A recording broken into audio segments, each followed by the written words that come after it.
വളരെ താങ്ക്സ്. അതായത് സബ്സ്ക്രിപ്ഷൻ 2 ലക്ഷം കടന്നു.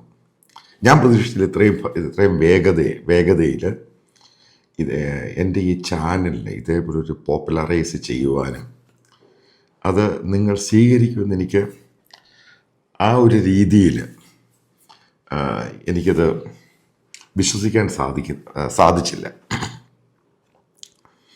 ഇപ്പം അതിൻ്റെ പ്രധാന കാരണം നേരിട്ട് തന്നെ ചില ആളുകൾ, അതായത് ചാനൽ കാണുന്നവർ, അമേരിക്കയിൽ വെച്ച് ചില മലയാളികൾ എന്നെ കണ്ട് സംസാരിച്ചിട്ട് പറഞ്ഞു, അവർക്കൊരു ക്രെഡിബിൾ ഇൻഫർമേഷൻ ഞാൻ കൊടുക്കുന്നു. അപ്പോൾ അതേപോലെ തന്നെ അത് പിന്നീടത് സംഭവിക്കുന്നു. അതിനുശേഷം മറ്റുള്ള പത്രങ്ങളിൽ കൂടെ, മീഡിയയിൽ കൂടെ അറിയുവാൻ സാധിക്കുന്നു. അതായത് അഡ്വാൻസ്ഡ് ആയിട്ട് കാര്യങ്ങൾ അനലൈസ് ചെയ്ത് പറയുന്നു, എന്താണ് സംഭവിക്കാൻ പോകുന്നത്, എന്തൊക്കെ മാറ്റങ്ങളാണ് പൊളിറ്റിക്സിൽ ഉണ്ടാകാൻ പോകുന്നത്. കഴിഞ്ഞ പ്രാവശ്യം ഞാൻ ന്യൂയോർക്കിൽ വെച്ചാണെങ്കിൽ, ലോസ് ഏഞ്ചലസിൽ വെച്ച്, പലയിടത്ത് വെച്ച് പല മലയാളികളെ കാണുമ്പോൾ യാദൃച്ഛികമായിട്ട്, ഇവരൊന്നും ഫ്രണ്ട്സൊന്നുമല്ല, ചിലപ്പോൾ റെസ്റ്റോറൻറ്റിൽ അവിടെ വെച്ച് കാണുമ്പോൾ, ഇപ്പം ഇങ്ങനെ കാണും. ഇത് പറയുമ്പോൾ ഉറപ്പായിട്ടും ഒരു ജേർണലിസ്റ്റ് എന്ന നിലയിൽ അതിനകത്ത് ഹൈലി ക്രെഡിബിളായിട്ട് തന്നെയാണ് തോന്നുന്നത്. രണ്ടാമത്തെ ഒരു ഫാക്ടർ, ഞാൻ ഇപ്രാവശ്യമല്ല, കഴിഞ്ഞ പ്രാവശ്യം അമേരിക്കയിൽ നിന്ന് ഖറ്റാർ എയർവേസിന് വന്ന് ദോഹയിൽ ഇറങ്ങിയിട്ട് അവിടെ നിന്നാണ് ബാംഗ്ലൂരിന് ഫ്ലൈറ്റ് ബോർഡ് ചെയ്യുന്നത്. അപ്പം അതിൻ്റെ തൊട്ടപ്പുറത്തായിട്ട് ട്രിവാൻഡ്രം ഫ്ലൈറ്റും ആൾക്കാർ കയറേണ്ടിയും മലയാളികൾ നിൽക്കുന്ന സമയത്താണ് ഒരു ഫാമിലി ഇപ്പം എന്നോട് വന്ന് ഇങ്ങനെ പേരൊക്കെ ചോദിച്ചത്, നിങ്ങളല്ലേ ആളെ സംസാരിച്ച് കഴിഞ്ഞപ്പം അവരുടെ ഹസ്ബൻഡും വൈഫും ആ കുട്ടികളും ഇപ്പം ഇതേപോലെ തന്നെ പറഞ്ഞു, they use to watch my channel regularly and they also clarified. കാരണം നല്ല ക്ലാരിറ്റിയാണ് ഓരോ കാര്യവുമായിട്ട് ബന്ധപ്പെട്ടും. പിന്നെ ഞാൻ നടത്തുന്നൊരു ഇൻട്രാക്ഷൻ ശൈലിയുണ്ട്, അതും വളരെ അപ്രീഷിയേറ്റഡ് ആയിട്ടാണ് അവർ പറഞ്ഞത്. ഏതായാലും അതോടെ നിൽക്കട്ടെ. Once again thanks to each and every one. കാരണം യു എൻകറേജ്ഡ് മീ. അപ്പോൾ ബേസിക്കലി ഞാൻ ഒരു ഉഴപ്പനം, അതായത് എപ്പോഴും വീഡിയോ ചെയ്യണം താല്പര്യമൊന്നും. ഞാൻ 2-3 മാസം വീഡിയോ കംപ്ലീറ്റ് ആയിട്ട് വേണ്ടാന്ന് തന്നെ വെച്ചിട്ടങ്ങ് ഇരിക്കുന്ന സ്വഭാവമൊക്കെ എനിക്കുണ്ട്. പക്ഷേ റെഗുലറായിട്ട് കാണുന്നവർ ഓരോ പറയും, അതിൻ്റെ താഴെ വന്ന് കമൻ്റ് ഇടും. ഞാൻ ഈ കമൻറ്റൊക്കെ വായിക്കാറുണ്ട്. എന്നെ തെറി വിളിക്കുന്ന കമൻറ്റ് എല്ലാ കമൻറ്റും ഞാൻ വായിക്കാറുണ്ട്. അപ്പം അതുമായിട്ട് ബന്ധപ്പെട്ട് പറയുന്നൊരു പോയിൻ്റ് എന്ന് പറയുന്നത്, എത്ര ശതമാനം ജനങ്ങൾക്ക് അതുമായിട്ട് വിശ്വാസത്തോട് പോകാൻ സാധിക്കുന്നു, അതെപ്പോഴും മാറ്റർ ചെയ്യും. അതായത് ഞാൻ നിങ്ങളോട് പറയുന്ന ഒരു വാർത്ത അല്ലെങ്കിൽ അതിൻ്റെ അനാലിസിസ്, ഇപ്പോൾ ഈ പേഷ്യൻസിനെ കാണുന്ന ഡോക്ടേഴ്സ് പറയുന്നൊരു പോയിൻ്റുണ്ട്.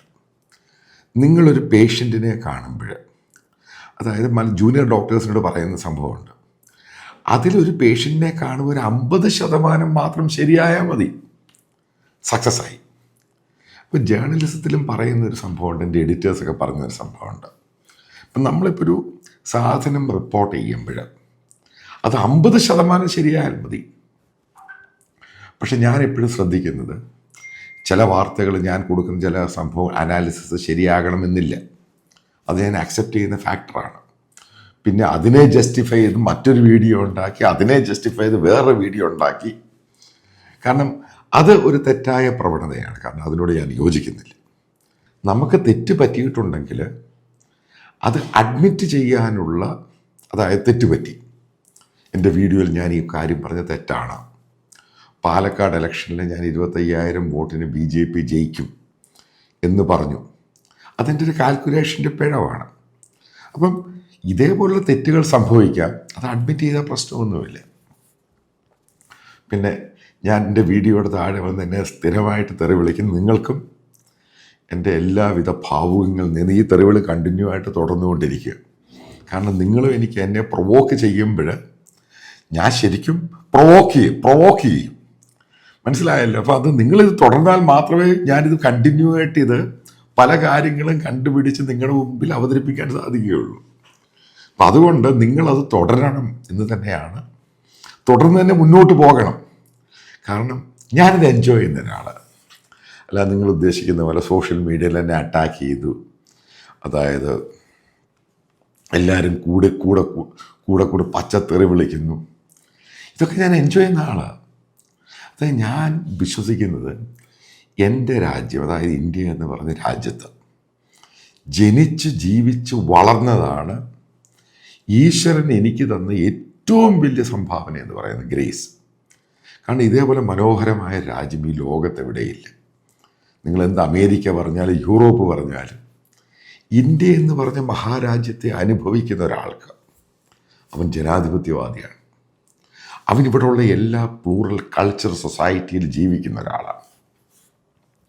അങ്ങനെ ജനിച്ച് ജീവിച്ച് വളർന്ന എനിക്ക്, ഇതേപോലെയുള്ള ഡെമോക്രസിയിൽ ജീവിക്കുന്ന എനിക്ക്, അതായത് നിങ്ങൾക്ക് ഈ ആൾക്കാർ അറ്റാക്ക് ചെയ്യുമ്പോഴും തെറി വിളിക്കുമ്പോഴും അതിനെ പോസിറ്റീവായിട്ട് കാണാനുള്ള സംഭവം എന്നെ പഠിപ്പിച്ചു തന്ന എൻ്റെ രാജ്യമാണ്. അത് വളരെ പ്രധാനപ്പെട്ട പോയിൻ്റാണ്. നിങ്ങളത് ശരിക്കും ഡീപ്പായിട്ട് ആലോചിച്ചാൽ മാത്രമേ മനസ്സിലാക്കാൻ സാധിക്കൂ.